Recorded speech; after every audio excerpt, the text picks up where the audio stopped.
Bonjour à tous, ici le professeur Laban.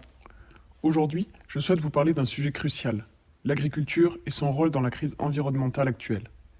Les liens entre la production agricole, la déforestation et les émissions de gaz à effet de serre sont au cœur des préoccupations environnementales mondiales.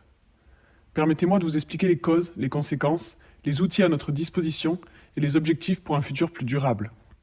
Tout d'abord, commençons par les causes de la déforestation liées à l'agriculture. Vous devez savoir que près de 80% de la déforestation mondiale est directement liée à l'agriculture. Cette destruction massive des forêts est principalement due à deux facteurs, l'élevage intensif et la culture du soja, essentiellement destinée à l'alimentation animale. Ces pratiques agricoles ont des effets dévastateurs. Par exemple, l'intensification de l'élevage est une réponse à la demande croissante de viande. Elle requiert énormément de ressources et génère d'importantes émissions de gaz à effet de serre.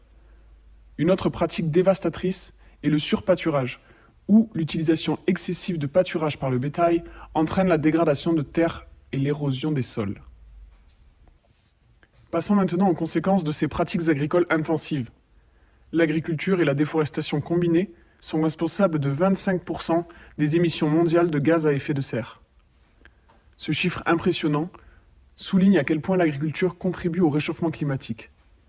Un autre chiffre alarmant: près de 1 million d'espèces animales et végétales sont actuellement menacées d'extinction, principalement en raison de la destruction de leurs habitats pour l'agriculture.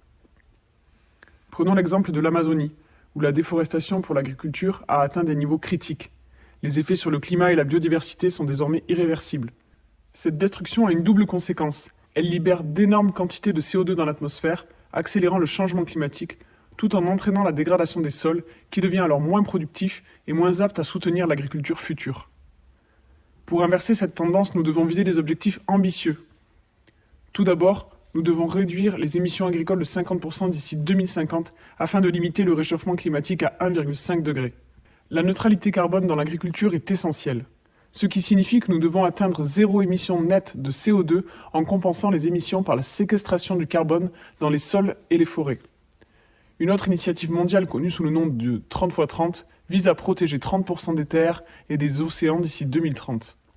Cela pourrait être un pas crucial vers la conservation de la biodiversité. Mais pour atteindre ces objectifs, nous avons besoin d'outils puissants et innovants. Je vais vous en présenter deux qui sont essentiels. L'agriculture de précision.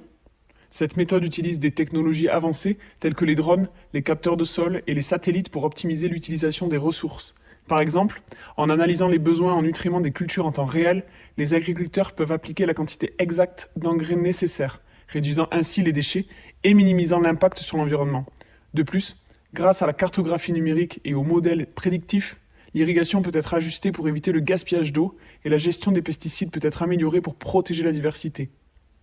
Deuxième outil, la régénération des sols et l'agroforesterie. Ces approches visent à restaurer la santé des écosystèmes agricoles. Par exemple, l'agroforesterie combine des arbres et des cultures sur la même parcelle, ce qui aide à séquestrer le carbone dans le sol et à améliorer la biodiversité. Les arbres offrent une protection contre l'érosion, enrichissent le sol grâce à la chute des feuilles et favorisent un microclimat bénéfique pour la croissance des cultures. De plus, des pratiques comme le compostage et l'utilisation de cultures de couverture permettent de restaurer les sols dégradés, augmentant leur capacité à retenir l'eau et les nutriments. En conclusion, il est essentiel de comprendre que l'agriculture est à la fois une source majeure de problèmes et une partie intégrante de la solution. En changeant nos pratiques, en nous engageant à réduire la déforestation et en adoptant une agriculture durable, nous pouvons inverser certaines des pires tendances actuelles. Mais pour cela, des actions concertées, des politiques globales et des outils innovants sont nécessaires. Le temps presse, et les décisions que nous prenons aujourd'hui définiront notre avenir commun. Merci de m'avoir écouté. Je vous encourage à poursuivre la recherche et à prendre part à cette mission vitale de préservation de notre planète.